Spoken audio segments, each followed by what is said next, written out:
Unidos. Com os dados das ações dos Estados Unidos fornecidos pela Nasdaq em tempo real, o cliente Avenue pode acessar diretamente as maiores bolsas do mercado americano. Entre neste mercado de tecnologia e inovação.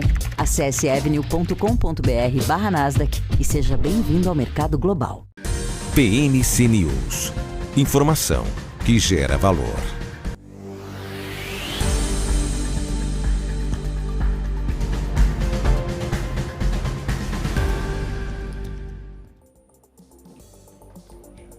De volta aqui na nossa programação, 11 horas e 5 minutos. Quero voltar com o Vandique Silveira para a gente debater aqui outros assuntos. Vandique, quem vai ganhar essa queda de braço entre Jean Paul Prates e o ministro de Minas e Energia, Alexandre Silveira, na sua opinião? Caríssima Paula, no que tange a política e a boa economia, a política sempre prevalece. Não quer dizer que eu acredite que não deva haver uma redução do preço, porque existem indícios fortes que a gasolina está para 12%, 13% acima do preço de paridade internacional. Faria sentido sim um corte. No entanto, o que chama atenção é que uma empresa que tem ações negociadas no Brasil e no mundo, você tenha um ministro falando publicamente que o preço de um ativo tem que ser reduzido. Amando. Quer dizer, isso destoa de tudo que existe em países que o mercado impera e que a alocação de bens e serviços acontece de acordo com as regras do mercado, né? Oferta e demanda, e a noção de que a empresa existe para gerar lucros para o acionista. Então, eu entendo perfeitamente que o governo quer reduzir o impacto do combustível na inflação, mas, pelo outro lado, conforme lucra mais a Petrobras, esse dinheiro que é revertido de volta para o governo e para a parte estatal de uma empresa que é de capital misto, porque ela não é uma estatal per se, ela é uma empresa de capital misto. Esse valor é revertido e melhora as contas do governo. Quer dizer, é uma escolha de Sofia. Nós já entendemos que esse ano as estatais brasileiras juntas vão produzir um déficit de alguma coisa próximo de 8 bilhões de reais. A estatal, ou o pedaço estatal maior que existe entre essas empresas é a Petrobras, e a performance dela ajuda sim em manter as contas das estatais no preto, ao invés do vermelho. Então é uma situação complicada, mas naquilo que tem a ver com jogar para a galera, certamente, entre boa economia e bons padrões de governança, a política sempre ganha. Vandique, sempre que se tem, né, toda essa discussão a respeito de combustível, de preço, se sobe, se desce, paridade internacional, a gente fica colocando ou tentando colocar na balança como era e como é, né? Como era o preço de paridade internacional estabelecido lá na época do ex-presidente Michel Temer, que acabou, né, tirando um pouco de toda aquela percepção de subsidiar, e quando tem volatilidade, é repassado, estava um pouco mais claro, mais transparente. Retirado nesse ano, né, pelo Conselho de Administração, né, com a ratificação do Conselho de Administração da Petrobras, sob a gestão do Jean Paul Prates, e tem essa discussão que, se tivesse seguido a paridade internacional, talvez o preço do combustível hoje seria menor, 10 centavos, cerca de 9%, como você muito bem comentou. No entanto, num momento de queda no preço do petróleo no cenário internacional. Quando estava em alta, estava segurando esse preço, não repassando o preço mais para cima. Essa discussão, até por a gente não ter tanto conhecimento de como se dá essa política de preço da Petrobras, ela volta à tona. Queria entender um pouco da sua percepção, se está melhor, está pior, se deveria ter mesmo essa volatilidade toda. Como o Prates disse, né, que a Petrobras tenta segurar a volatilidade para não estourar no bolso dos consumidores. Bom, vamos lá, Felipe. Uma das coisas que eu sempre digo em economia é que a luz do sol, ela espanta as traças, as pulgas e também ajuda a liberar essa opacidade nos mercados. Se o Brasil fosse um país de fato capitalista, a gente não teria um monopólio da Petrobras e esse preço já teria caído. O fato de existir o monopólio, existe essa discussão sobre intervenção do Estado ou não e como é formado o preço.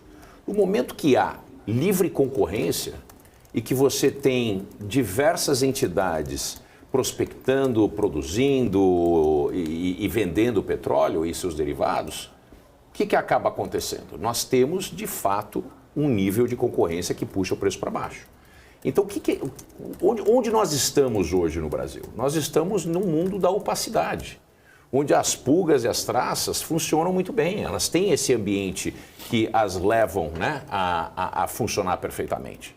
Então, como é que a gente pode entender e analisar isso? Tudo que é opaco e tudo que inviabiliza essa transparência da formação dos preços, ela é pior. Vamos dizer assim, é voltar no tempo essa estrutura atual, mas ela é pior do que se o governo falasse assim, nós vamos intervir no preço dessa maneira. Porque ninguém sabe como é a formação de preço e como isso funciona. A gente sabe que depende de uma negociação política entre o Ministério, pressão política e uma ativação da presidência e do Conselho da Petrobras. Não é positivo isso para ninguém. Que, inclusive, né, nessa queda de braço, até lendo aqui muita repercussão sobre este tema, segundo, né, algumas agências de notícias, alguns sites já colocam ali que Rui Costa estaria levantando possíveis nomes até para apresentar ali para o presidente Lula numa substituição, numa possível, vamos dizer assim, substituição também a Jean Paul Prates. Nessa guerra toda ali, né, essa articulação acontecendo, de fato o Jean Paul Prates se vê que ele tem futuro na Petrobras? Poderia ser só ali uma especulação diante desta situação, vamos dizer, dessa divergência? Não é a primeira divergência entre Alexandre Silveira e Jean Paul Prates. A gente já viu outras, inclusive, vai haver reunião, vai haver assembleia, acho que é dia 30 de novembro, né, Felipe? Uhum. Acho que agora é da Petrobras, tem vários pontos ali que eles acabam divergindo. Mas, de fato, Jean Paul Prates, você acha que permanece na Petrobras? Uhum. Jean Paul Prates assim, saiu melhor do que encomenda. Como eu posso dizer, no começo parecia que ia ser uma gestão desastrosa, muito focada nas decisões, opiniões ou desejos do governo, que é muito preocupante. E ele vem se mostrando um sujeito muito mais pautado, muito mais levado pelo centro desses impulsos, né? E tendo uma gestão muito positiva para a Petrobras. Além de tudo, ele é um profundo conhecedor da indústria. Ele é um sujeito que tem um currículo fantástico e isso faz com que ele seja um técnico na posição, porém com uma ideologia petista, o que não tem nada de errado. Agora, a preocupação que existe numa substituição do Jean Paul Prates, isso pode ser determinado, pode ser interpretado pelo mercado como uma intervenção objetiva na empresa, né? Uma maneira de ignorar grande parte dos acionistas que não concordam com esse modelo de precificação e que o governo faz como o governo quer. O governo passado, o próprio governo Bolsonaro, substituiu diversas vezes o presidente da Petrobras para ter aquilo que ele queria no final das contas.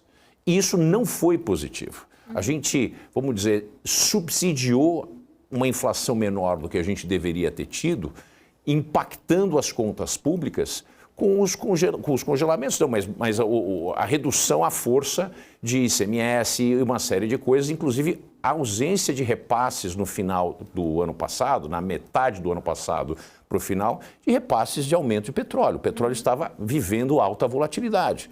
Então, nós temos uma situação aqui que ela não é boa nem da esquerda, nem da direita. O ideal seria que um colegiado, né,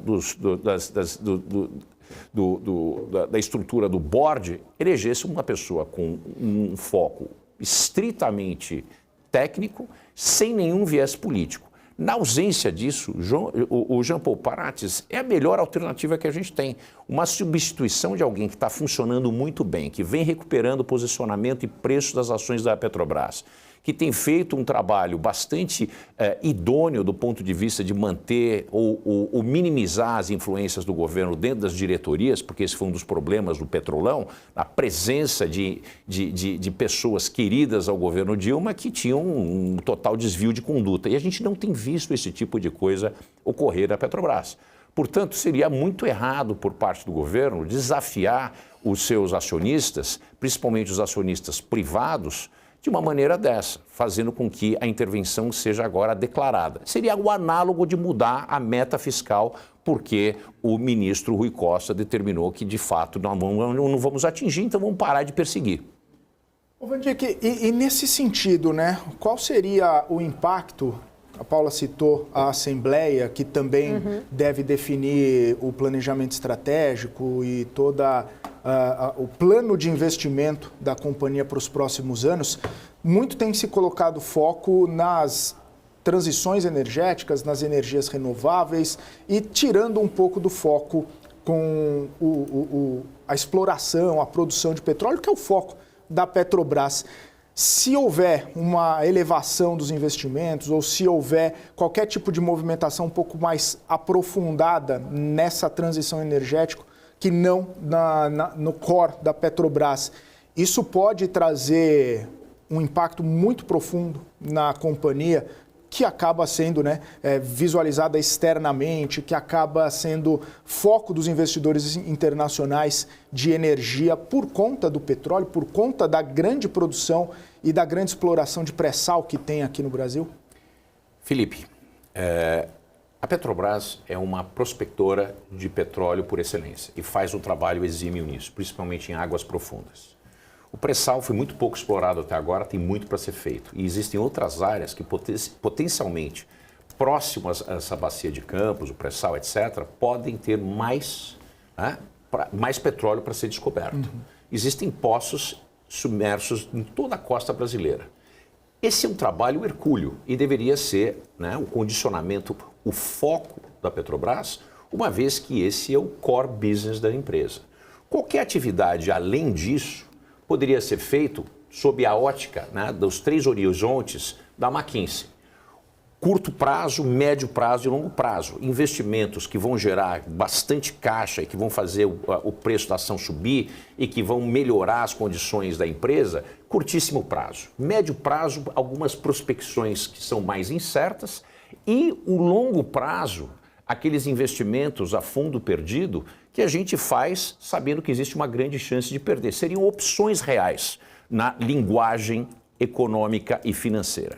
A gente deveria investir a grande parte, provavelmente os 80%, principalmente desses 400 bilhões de reais previstos no PAC para a Petrobras nos próximos 10 anos, né, a gente deveria focar 80% nisso que a gente faz bem, porque a gente sabe fazer e a gente deve explorar isso ao máximo potencial. Depois a gente reserva esses 20% dividido entre o horizonte de médio prazo e de longo prazo. E eu não colocaria nada além de uns 5% de investimento desse total para esse horizonte de grandes transformações, porque não é o core business da Petrobras. Melhor ainda seria se a Petrobras criasse uma empresa, fizesse um spin-off para poder prospectar isso. Agora, fazer tudo sob o mesmo guarda-chuva, sobre a mesma gestão, o Jean Paul Prats pode ser um cara muito bom para prospecção de óleo e gás e pode ser um sujeito terrível para liderar uma empresa que também faz isso. Então, desvia o foco dos executivos, cria incerteza na mente dos investidores e isso não é bom para ninguém. Petrobras, como toda empresa, deve focar no seu core business. Entender e avaliar esses 3 horizontes de curto e médio prazo, 80% do recurso disponível naquilo que a gente faz bem, o nosso core business, e esses 20% restantes a gente divide entre o médio e o longo prazo. Mas a preponderância desses 20% do médio, a gente não pode investir a fundo perdido em longo prazo em ativos totalmente incertos.